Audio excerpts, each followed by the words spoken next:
tema debüüt luuleraamat Epohh saab täna siin siis esmakordselt tutvustatud kõikide teie ees. Aga täna on ikkagi eriline päev, mitmekihiline päev. Kui ma põhja poolt hakkasin siiapoole tulema, siis tegelikult lumevaip oli katnud teed, nii et mul on ka selline tunne, et on mingi uue algus tehtud. Maapind on ka nagu puhta lehe, paberilehega kaetud ja sinna need sõnad ja mõtted võiksidki jälgedena jääda. Ma teadsin, et sa kohe oskad. Ja Kadri tõepoolest palus mul olla natukene see suunaja või siis sõnade avaja, sest et ikka on hea niimoodi dialoogi vormis neid asju rääkida ja neid ühendab ikka see, et meile mõlemale meeldivad sõnakeerutused, sõnamängud, luulele ja meie esimene kokkupuude niimoodi, kus me üksteisele luuletusi lugesime, oli enam muuseumi katusel. Et las see jääda praegu saladuseks, millise muuseumi, aga võite ette kujutada, et kuskil muuseumi katusel, punasel trekkkatusel meie luuleread said omavahel siis jagatud ja ootamatu tuulega need read lendasid ka igale poole laiali. Sellest on ka üks luuletus sündinud, sellest tuule lugemisest seal katusel ja sellepärast need paberid lendavad. Et täna igaüks, kes tahab siit raamatuga koju, siis saab kassas valida endale ka postkaardi. Need illustratsioonid on loonud siia väga kunstlik Mari Liisling. Aga alustame seda vestlust ja ikkagi tahaks alguses ju teada saada, et kuidas Kadri jõudis sinna luuleteele. Et ma tahakski teada, et kuidas sa jõudsid sellele rajale, et sa hakkasid luuletama ja mis see sind seal hoiab? Tegelikult keelise. Et ma arvan, et ei ole üllatus, paljud kirjanikud ilmselt saavad inspiratsiooni keelest endast. Ja kui ma olin väike, siis juba inspireeris mind see sõnade riimumine, et need sõnad, mida ma kohtasin või ütlesin, nende vahel siis luua seoseid. Ja lapsest saati see luule on minuga käinud, küll vahepeal jäi sinna pikem paus, aga siis mõnel hetkel elus, kui miski ei mahu sinu sisse enam ära, siis ma ikka olen need sõnad jälle kuskilt kutist või kapist või kuskilt kuklast välja kaevanud ja ikka neid ritta seadnud. Ja ma arvan, et väga suur roll on olnud ka minu eesti keele ja kirjanduse õpetajal, kes endiselt õpetab seal samas koolis, inspireerib väga paljusid õpilasi ja tema avastas minus selle etluskeeli ja vedas mind igale poole luulekonkurssidele ja ma arvan, tänu talle ma lugesin hästi palju luulet ja see on minuga kuidagi jäänud ja sealt edasi ma olen ikkagi läinud ikka selle keele toel, et praegu taas jälle ma inspireerin keelest ennast. Sa ütlesid, et sõnade korrastatus, et kas see kuidagi aitab siis luua seda välismaailma kaosest kuidagi sisemaailma korda? Kaose kord. Võib-olla pisut, jah. Jah, ma arvan, et vastus on jah. Kui lühidalt vastata, ma kipun pikalt tõbisema ja... Aga sa mainisid ka seda, et kirjanduse õpetaja pani neid palju lugema ja andis teile kindlasti tekste ette ja millele inspireeris teid, et millised luuletajad oma loominguga on siis inspireerinud, milline luuletamine on siis inspireerinud? Tegelikult koolitundides me lugesime luulet vähe, aga just enne neid konkursse, et valida endale see luuletus, et seal ma siis kuidagi kaevasin rohkem. Ja mäletan, et esimene kokkupuude ikkagi oli Doris Kareva. Ja tema on minuga jäänud. Ja ma arvan, et see mõju, et ma julgen sellises õrnas vormis, nagu seda on luule, kasutada ikkagi selliseid väga jõuliseid või tooreid sõnu ja väljendeid, et see on just tänu talle. Keda veel olen rohkem lugenud, on Kristiin Vähin, Marge Pärnits ja Rupi Kaur. Et nemad on kuidagi mul südame lähedal. Aga kui sa ise luuletad, kui me ise luulet loeme või me loeme tekste, siis loomulikult meil hakkab ju mingisugune pilt või mingi visuaal siin peas liikuma, et kui sa ise oma luulet loed või kirjutad, siis mis kogemusi või aistinguid sa tajud, mida sa näed? Esimesena ma tunnen, et ma näen und tegelikult. Sest mu silmade ees hakkavad jooksma mingisugused pildid ja ma ei saa öelda, et see on film, sest see ei ole nii selge, aga mingisugune päriselt toimunud hetk. Fantaasia küll, sest minust väga palju ei ole, nii et ma tavaliselt kirjutan ikkagi sellest, mida ma olen päriselt läbi elanud, kogenud või näinud, kas või unes. Nii et kõik need luuletused, mis siin raamatus on, need on päris hetkedest, need on päriselt juhtunud. Ja mis järgmiseks tuleb, on rütm. Et tegelikult riimid on kuidagi minu luules allutatud sellele rütmile ja struktuurile. Kui ma hakkan midagi kirja panema, siis need sõnad justkui iseenesest joonduvad mingisugusesse rütmi. Ja siis see rütm loob luuletuse struktuuri. Et kui seda raamatut sirvida, siis on näha ka, et see paigutus, need tühimikud, need lainetused, liigendused, vahel mul on tunne, et ilma nendeta tegelikult ei jõuagi selle luuletuse mõtte kohale. Et struktuur on võib-olla tähtsam, rütm on tähtsam kui riim. Ja ma loeks siia vahele. Väga tore. Kaks luuletust ka. Et seda siis näitlikustada natuke, mida ma mõtlen sellega.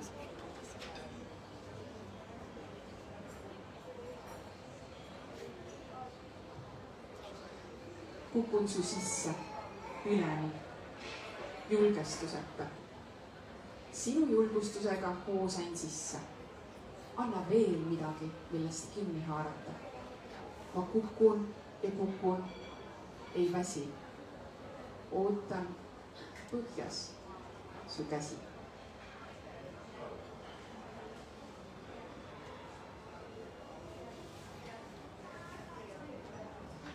Seotkin kabainat sina ahveks.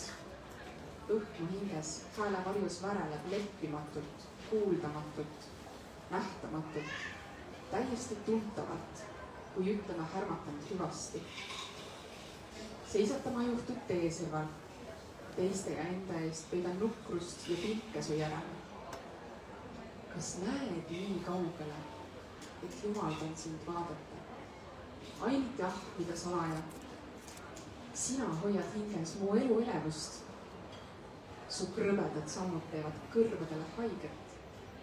Läbinisti pakata, kui vaikus jätab jälje su omade järele täiesti kuuldavalt, tuntavalt, nähtavalt. Õhtu hämaras üksinduse eest pagedes hingan äkki sügavalt sisse. Mu käsi leiab su käe mälestuse väraval. Et siit tuleb see rütt võib-olla rohkem esile kui riimist. Ja mulle tunne, et tegelikult kõige parem on seda ka visuaalselt näha. Rütmi visualiseerida, ma näen, et siin on näiteks laiali ja nagu trepi astmestik siin ja nii, et see kindlasti mõjutab ka luule lugejat.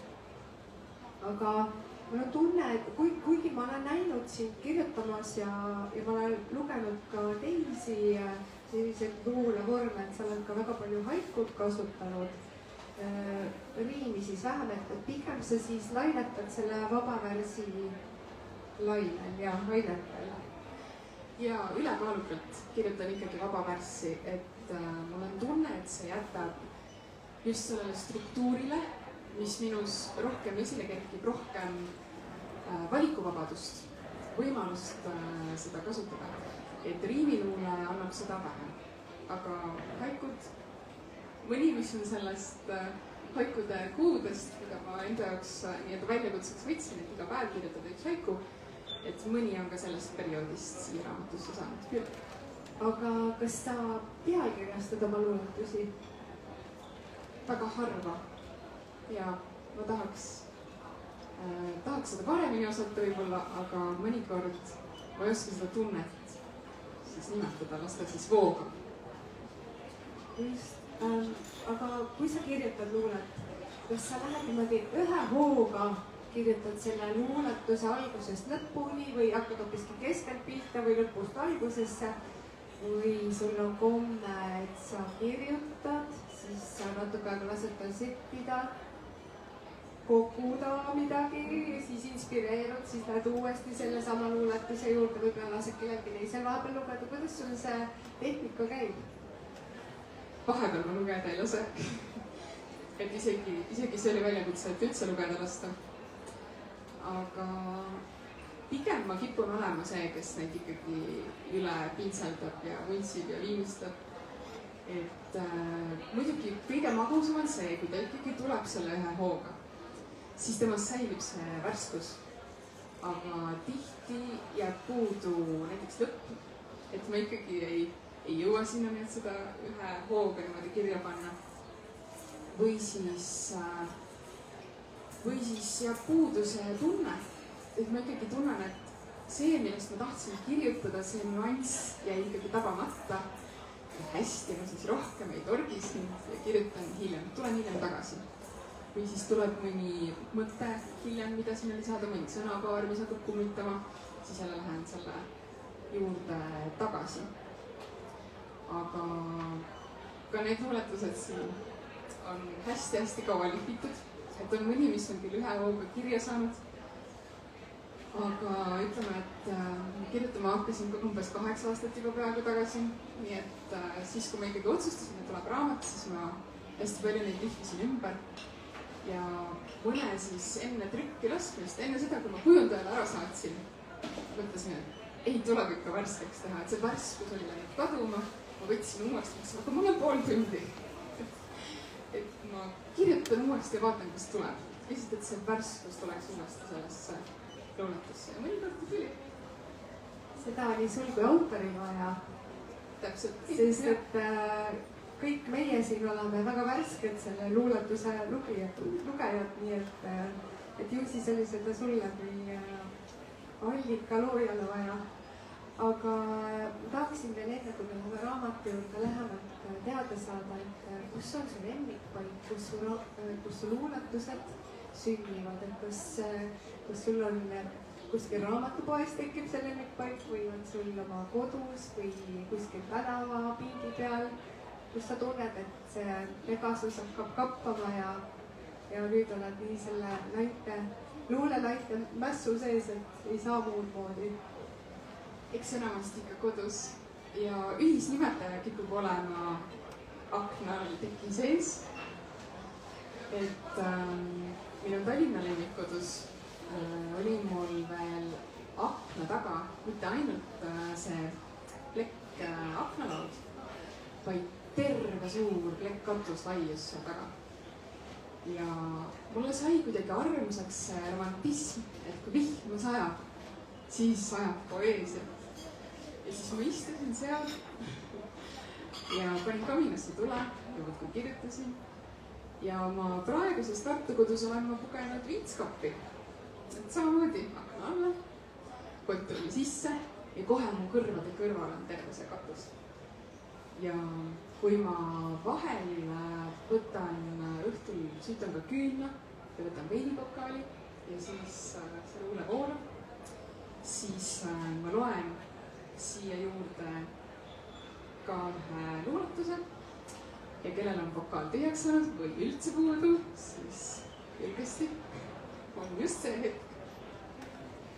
Ja teie kujutage ette siis, et olete mõnusasti mässitud sooja teki sisse ja kuulete, kuidas Kadri luuletust loeb. Olen silmini sind täis, sina mu nõrkusi, hoiad neid sütel, hoiad sõrme otsas. kas mulle ainult näis või hetk tagasi olin pokaalis, kus kiharat jõid. Mina joobunud. Kuu on täna täis. Juhtuda võib. Hingan sukelduste vahel. Ei löö silmi maha. Uuel pilgul kuu olla võib vana. Lase sõnum minna. Nööbi lahti. Sel põleval pilgul käis. Lahti mind. On su klaas veel täis? Mul on tunne, et seda luuletust peaksid mitu korda lugema, sest et siin on nii palju sügavust ja tõesti ikka neid kihistusi sees. Et tahaks nagu veel korraks vaadelda, nautida ja uurida, et kohe esimese korraga sa saad selle üldterviku kätte, aga väga põnev. Ja siinkohal liigun edasi raamatu sisse ja lehtede vahele ja tahakski teada, et mis ajajärku sinu luuletused jäävad neis siia kaarte vahele.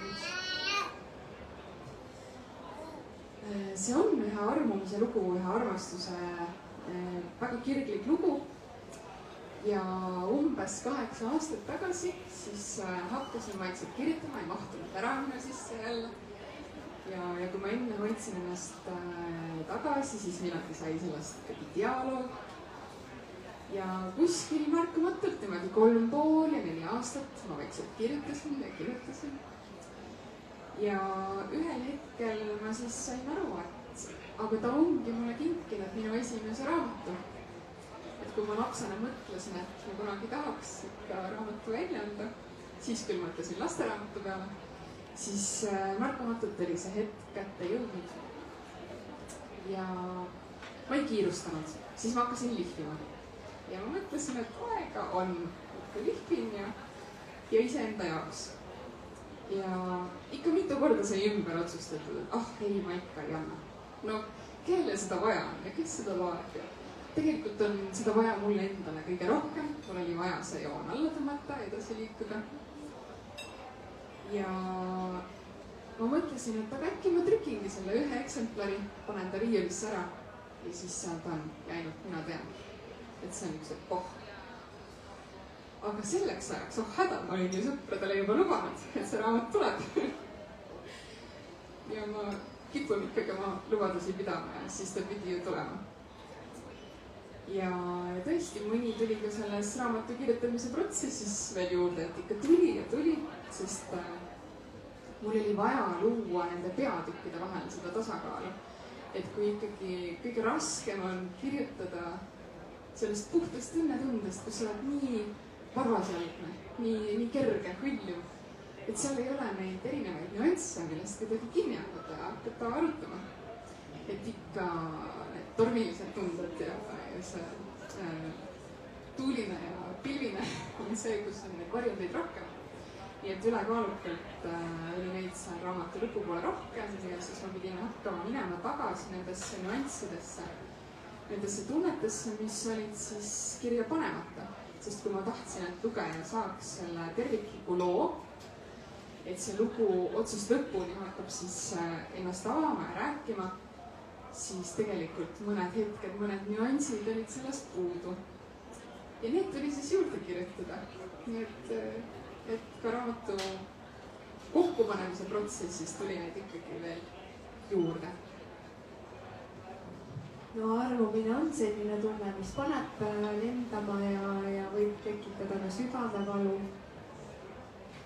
Aga võib-olla see on delikaatne küsimus, aga kas see, kellele need luuletused on suunatud, kas tema ka teab seda? Ma ei tea, kas ta teab. See on ka saladus minu jaoks. Ma ei ole selle raamatuga läinud. Las see jääda saladuseks ja eks igaüks meist sarnaseid tundeid on tundnud ja võib-olla ta ongi aidanud sulle siis seda kogemust üle elada ja saada terviklikumaks. Võib-olla kui see armastus oleks olnud ka vastuarmastusega ei oleks ka seda raamatut, mida siin praegu mida esitleda. Kindlasti mitte. Nii et väga hea, kui mõned asjad lähevad nii meie elus. Ehk siis kõik asjad lähevad elus nii, nagu nad peavad. Kas me selle puudutasime ära, et mis ajendas siis need luuletused raamatu kaante vahele panema? Või tahab veel kommenteerida seda? Ja siin on üks nüanss. Tegelikult vihastamine, üllatuslik vastus võib-olla. Aga kui ma ühel hetkel mõtlesin, et kui kaua ma siis olen kirjutanud ja kas siis ükskord ei võiks need üle saada ja kui kaua selleks veel kulub, siis ma mõtlesin, et väga hea küll. Ma siis loen kokku, mitu luuletust ma olen siis temast kirjutanud. Palju said? 72. See on üsna palju. Ja siis ma mõtlesin, et äkki see number siis, et siis ma tõmban joone alla ja lähen edasi. Aga see 72, see number ütleski mulle raamat. Siis ma mõtlesin, et hea küll, las see raamat siis tuleb. Ja hiljem siis tõesti ikkagi see enda jaoks see joon alla tunne, et seda saada, ta peab ikkagi kaante vahele tulema ja siis need lubadused. Ja tegelikult ka sellest, et kogu aeg tuli mõni luuletus ikkagi juurde, on omakorda luuletus.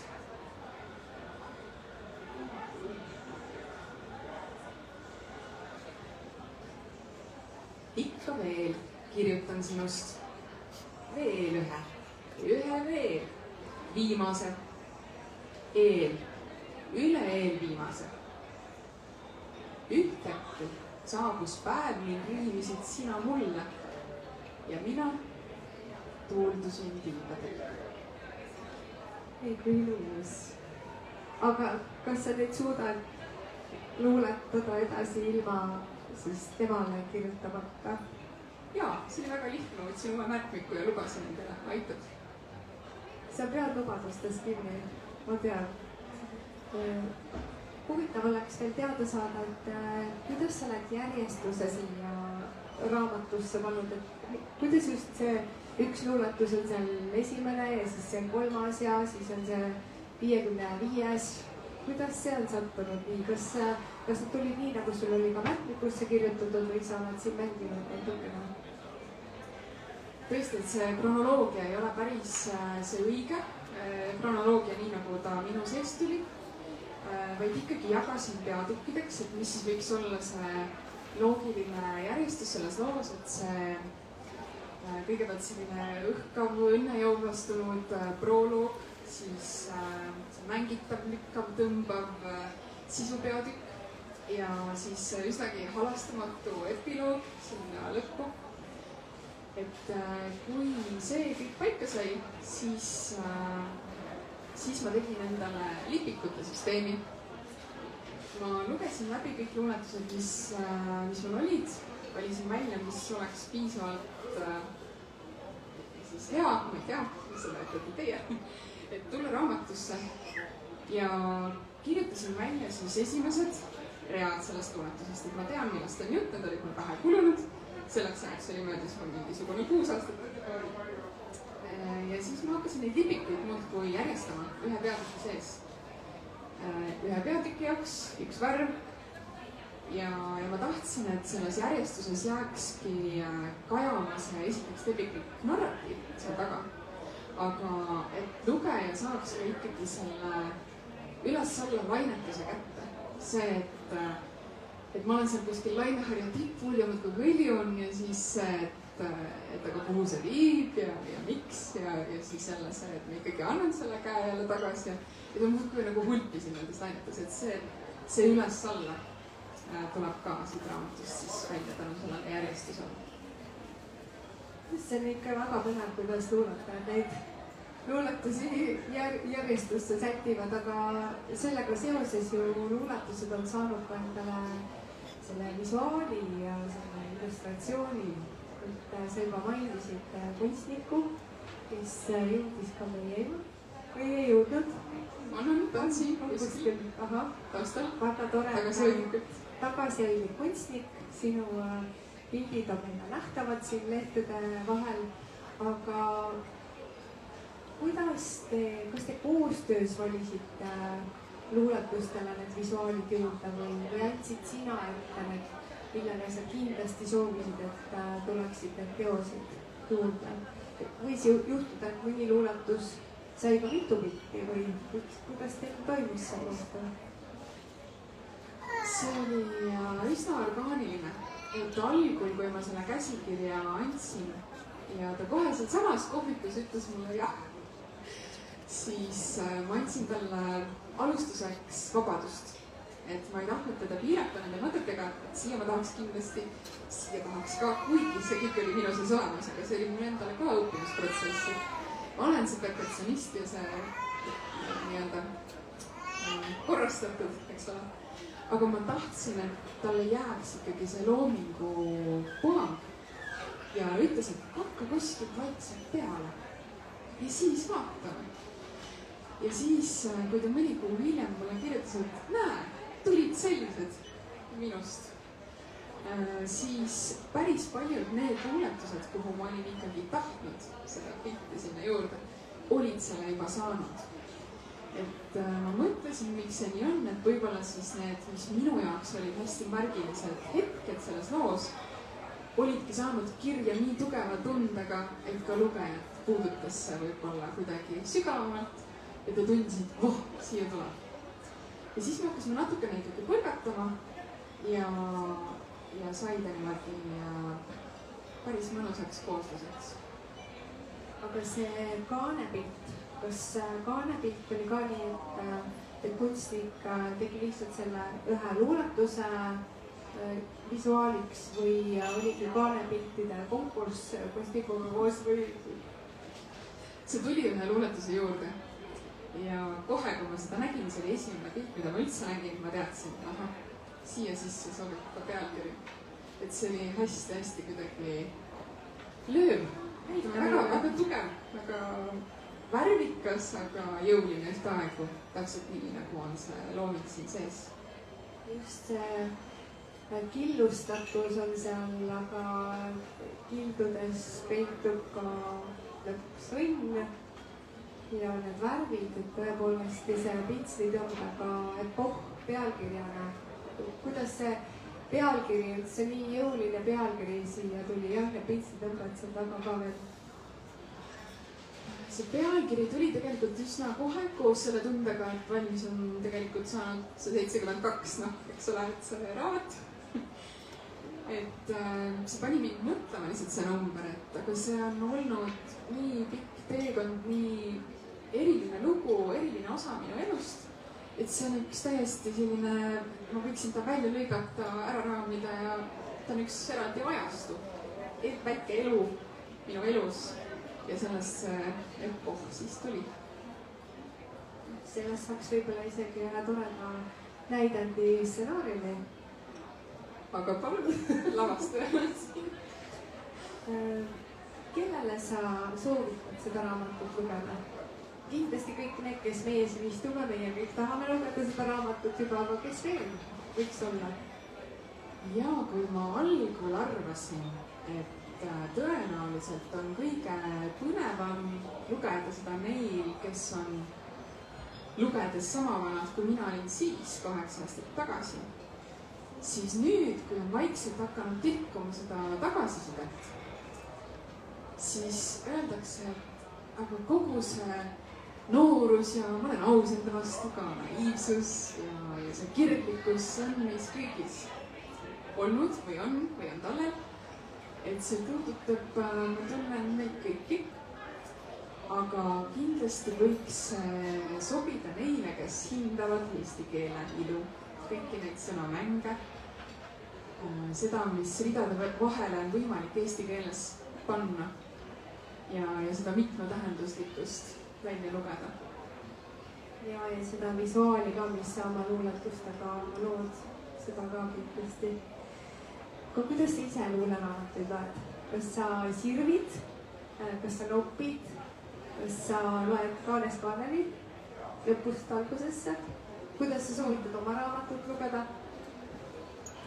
Ma enamasti võtan kuskilt keskelt tahti, loen ühe mõnusa peatäie ja siis tahan natukene mõtiskleda. ja järgmine kord võtan jälle kuskilt lahti ja loen jälle paar ampsu. aga tõepoolest, seda raamatut ma soovitaksin pigem alustada algusest, sest siis sa saad selle tervikliku rännaku kaasa teha. et see terviklik lugu tuleb ikkagi sellest narratiivist, mis jookseb järjest, aga võib ka võtta kuskilt keskelt lahti ja noppida paar ja panna riiulisse tagasi ja võtta jälle. mina tahaksin küll praegu, et sa nopiksid selle nii, et sa lihtsalt tee ühest kohast lahti ja vaatame, mis sõnum tänasele päevale tuleb. see on siis, mõtleme sellele inimesele, kes siis on olnud muusaks võib-olla sellele raamatule. vaatame, mis sõnumiga ta siia meie sekka saabus. täna on tänulik. olen tänulik, et oled minusse maalinud, et olen saanud neid tunda, kõiki varjundeid. tal pole üht kindlat, pildist hoolimata värvid lõhnavad, on päris. ilus on olnud tunda. täna koos avaldus tänu sulle. see oli küll väga eriline ja vaat nii ongi, tegelikult raamatutest tulevad need sõnumid meile. ja väga-väga mõjus. ja võib-olla viimase küsimusena ma mõtlesingi, et kui sa peaksid oma raamatut iseloomustama, kas siis ühe inimesena või muusikapallana või hoopis ilmana, siis milline see sinu raamat on? ma arvan, et kui inimesena, siis ta kindlasti on mingisugune hübriid, et minu süda ja tema pea, karge meel. aga muusikapala on väga hästi sul tabatud. ma tean, et sa vist ise ei ole seda raamatut saanud veel sirvida. et siin on tõesti 2 luuletust, mis on võrsunudki ühest kindlast laulust. ja ma arvan, et kui ma peaksin seda raamatut iseloomustama muusikana, siis ma paneksingi kokku Jüri Pootsmanni Ümber sõrme ja Madonna Power of Goodbye. ja need võtavad 2 lauluga selle raamatu kokku. ilm võiks olla algul päikseline, pilvitu ja siis ilmselt tuleb päris mitu aasta aega niimoodi kiirenduse peal, teate küll, see time-lapse. ja ikkagi ta vajutab sinna lõppu selle vihma ja tormi, aga ka lume ja talveuni ei ole üldse paha. et seda lõppu ma ette ei räägi.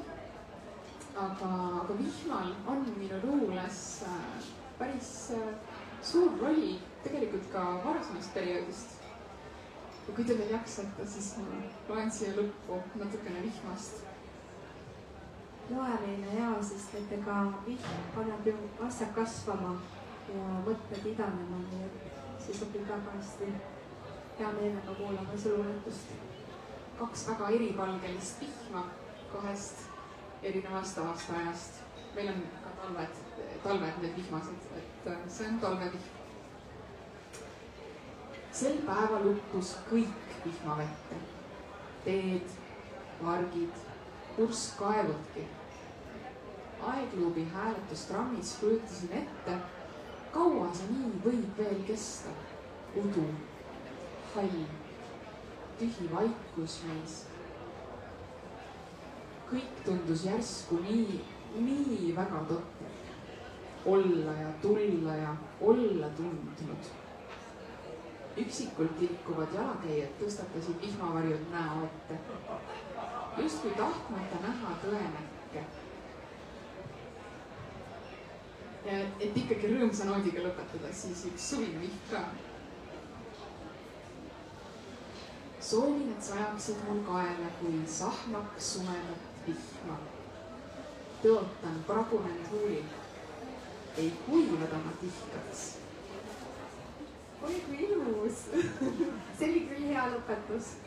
aga täna siis on kõigil võimalik lisaks raamatule saada ka sinu autogrammi ja võib-olla pisikene pühendus või väikene haiku. Kes teab, kasutage seda võimalust, kõik, kes me siin viibime ja Rahvaraamatus ja ülejäänud kaubanduskeskuses, tulge kõik siia endale oma või Kadri epohhi võtma või ostma ja saate osa siis luulepõluri keelemängudest. Nii et aitäh kõigile, et te olete siin, toetate Kadri luuleteed ja tõesti tänu aplausile. Aitäh!